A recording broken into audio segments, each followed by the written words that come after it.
Tonight, the harrowing story of a young Ukrainian mother and her family forced to flee the Russian army in the middle of the night with just the clothes on their back. And even though none of them spoke a word of English, they came to the United States in the hope of getting a life-changing surgery. And this week, here in Richmond, that dream came true. And before we continue, a word of warning. This story does contain graphic operating room video and may not be appropriate for everyone. You can put your head back. So this is your osteoma right there. Christmas is coming a few days early for this young Ukrainian mother we'll call Olga. She's too frightened to use her real name. We'll explain why later. Olga has a tumor called an osteoma growing out of her forehead. Her CT scan gives the clearest picture. It's a horn-like protrusion that appears to be getting larger each year.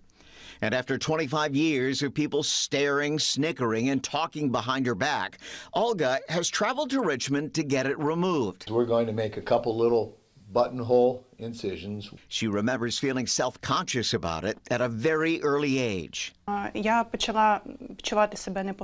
age of 9 or 10, because the kids started picking on her and they called her unicorn, and they kept telling her that something is wrong with her. Olga grew up in Berdansk, a port city in southeast Ukraine that's also a popular vacation destination where people come every summer to enjoy the pristine beaches.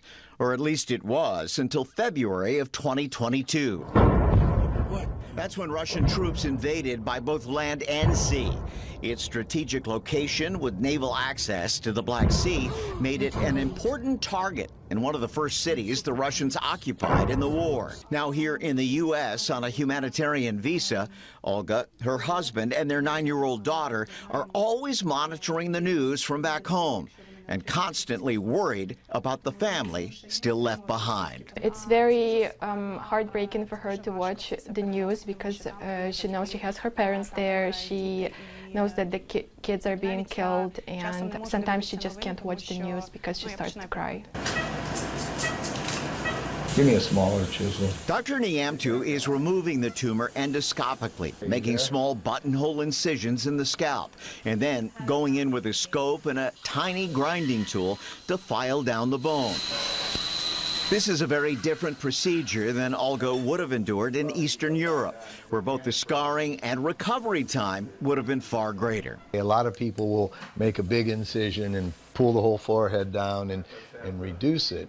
You can get the job done, but it's a much bigger surgery and you have a scar, and so this is, again, just a more contemporary way to do it. Olga had the surgery scheduled in Ukraine on 2 separate occasions, but both times Russian bombing interrupted and canceled the procedures. She now views it as divine intervention, so she could wait for someone as skilled as Dr. Niamtu to fix it correctly. I believe that God saved me from these surgeries. I think that every time I tried to have the surgery, God was there and didn't let it happen. Niamtu does several pro bono surgeries for people in need every year.